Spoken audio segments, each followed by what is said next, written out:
Okay, so the next topic we will address is the letter of continued interest, and oftentimes colleges may ask you to submit one of these letters, and while it's not required, it is recommended that you submit one as early as possible. And you can definitely get into a college without a letter of continued interest, but you might want to consider writing and sending one to appeal to a specific college, and try not to procrastinate on sending these letters, such as during late January. And the purpose of a letter of continued interest is to reiterate your interest in a specific college, and it can entail the reasons why you think the college is a great fit or updates on what you've been doing since your early application. You can send a letter of continued interest through the admissions portal if your school has one, or your regional admissions officer and their email address is usually posted on the college website. And if you can't find the portal or the admissions officer, you can send it to the general undergraduate admissions email address.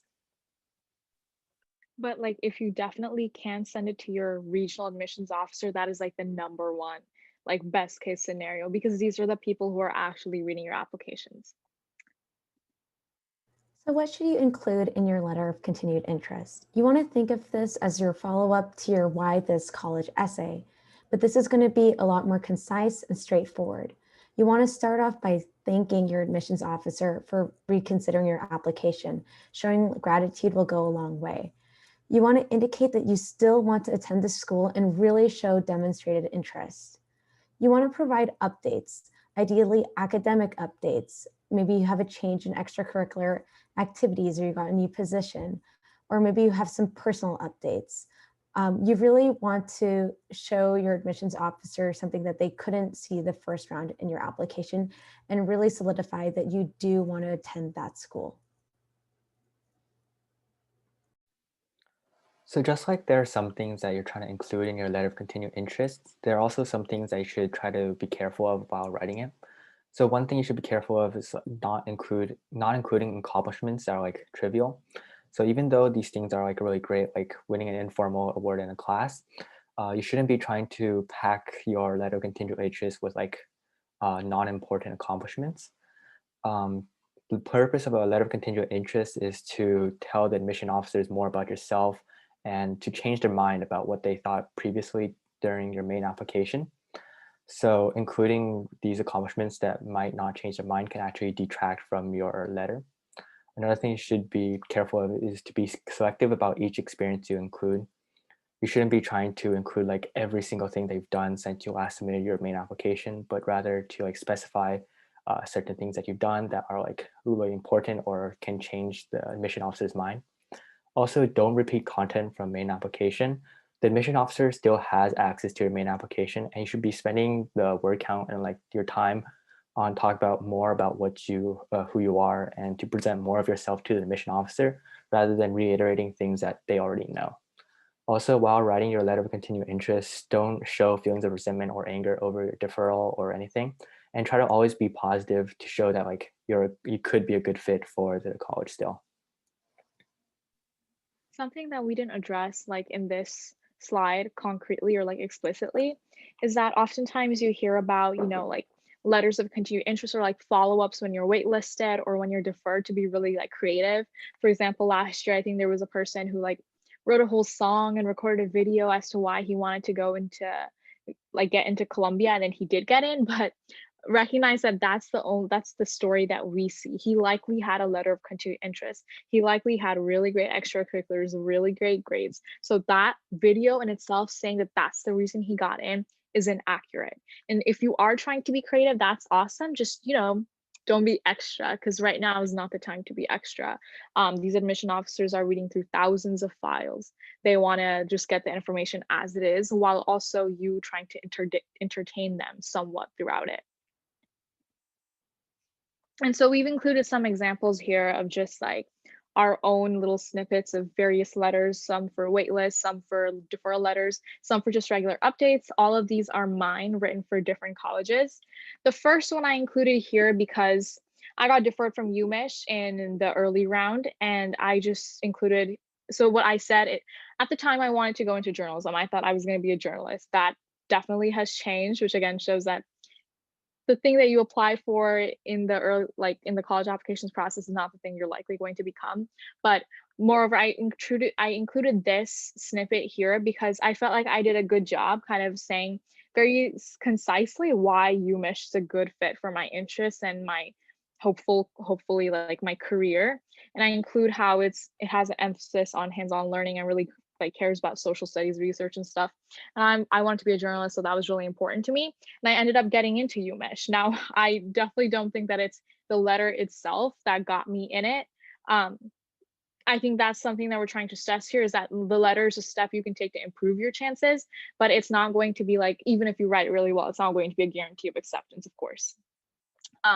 Then the second example here is more of a personal example that I wrote. And it was basically talking about like during the summer, how my brother and he's like my best friend, basically. If you know me, I talk about him like all the time. And we would just have these weekly sessions where we would look at social justice videos created by Black content creators in light of Black Lives Matter. And we would just talk about all this stuff. And it was really important to me. And it was like a really nice bonding experience. And I included that in my letter because I felt like it kind of demonstrated aspects of my personality that a resume or like my grades can't showcase. So I made sure to include this here. And then this last example here is, like the cookie cutter version of these are the things that I've been up to ever since I got deferred or waitlisted or whatever, just providing an update to the college. I made sure that I included very clearly what I am doing here and what my role entails without going into like too much detail because they don't need to know like how I got into contact with these people and like what work specifically that I've done. Just give like a good overview. So my box is at the top, and this is just a little snippet from the waitlist letter that I wrote to UCLA after I was waitlisted, which is pretty similar to being deferred. And in this letter, it was kind of at like the height of, oh, we had just stayed in because of COVID and whatnot. And so circumstances made it so that I had stumbled across this YouTuber that you might know now named Mickey Rye, who actually went to Monte Vista and did nursing school at UCLA. And watching her videos like made me really inspired and like made me think about like essential work a lot. And so I kind of talked about how that sort of changed my mindset a little bit and caused me to be better about like my action plans during this difficult pandemic time, because like not everything is about me, right? And so this was something that I had learned about the school after the whole process of college applications that I was able to relate myself with. And yeah, it was just kind of a good link between me and the school.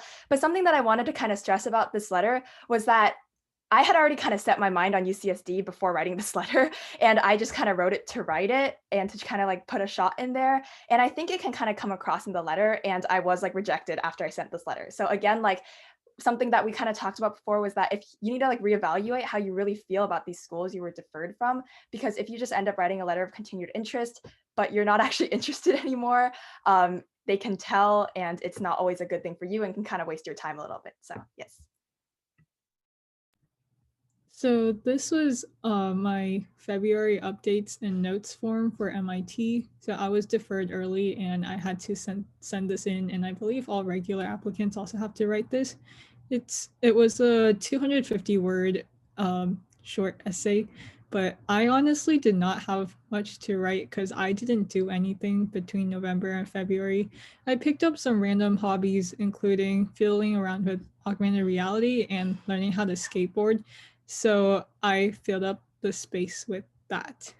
So I guess, yeah, between this time, you're most likely gonna be working on other college applications and possibly recovering from that.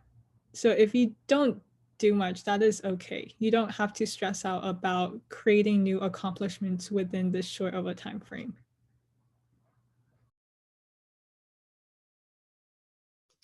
So the next thing we're going to talk about is keeping in touch with your admissions officers. And don't stress about this right off the bat because most people don't do it. And this is just like a general thing that many people don't realize that you can actually call your admissions office and ask them about what your chances are. And they'll be really open to it. They're very transparent. So one of the things is demonstrated interest. And when you get deferred or you're waitlisted, showing that you have this demonstrated interest can be like the extra push over the. It may never matter, but it's just something you can do in case. And one of the things is you have to find out, because not all schools track demonstrated interest. So once you find out which ones do, you can introduce yourself to your regional admissions officer. So most college websites will map you to whoever is going to be reading your application based on geographically where you're located. And you can send them an email, ask them meaningful questions about things you're really curious about, interested about, and show that you really would be a good fit at that campus. You can share updates for what you've been doing for first semester senior year. And also, if they accept one, write a letter of continued interest. Yeah, I have a little story to go with not knowing even what a demonstrated interest was before I was filling out my application. So I know, I don't know if you guys had this year, but last year we had these rep visits where people from different colleges would come over. And then if you were interested in the college, it was a really great idea to go. And a lot of the colleges I was interested in did have these rep visits, but I was just too lazy, or I didn't know, or there was like, I was just mainly probably too lazy. I just didn't feel like going to these rep visits. And I didn't know until like very later on. Suara, in fact, told me that demonstrated interest is a thing, and that a lot of colleges, or at least some colleges, really do care a lot about that. And then I freaked out a little bit. And so what I did is I went home, I searched up all the colleges that care about demonstrated interests. And some of them, like one or two, thankfully, not a lot, were on my list. And then I, like right after I submitted my regular decision application, like 2, 3 weeks after, I sent them like a letter of interest. And because these schools that care about interest didn't have a why this college essay, I essentially made my letter a response to that. And it very much followed the same format that we had shown like in the 2 slides before. And so I was just telling them, oh, I'm really interested, and if I was admitted, I'd definitely be into this. And so I had that connection with the admissions officer that I missed out on during the rep visit. So if that's something that you want to consider doing, you can. I don't know how much of a difference it really makes. I don't like, in general, no one really does step 3. You can also just show demonstrated interest by clicking open every single email that a college sends you, because they do track interest through that, and just like following their social media, all of that helps. So you don't have to freak out at all too much about this.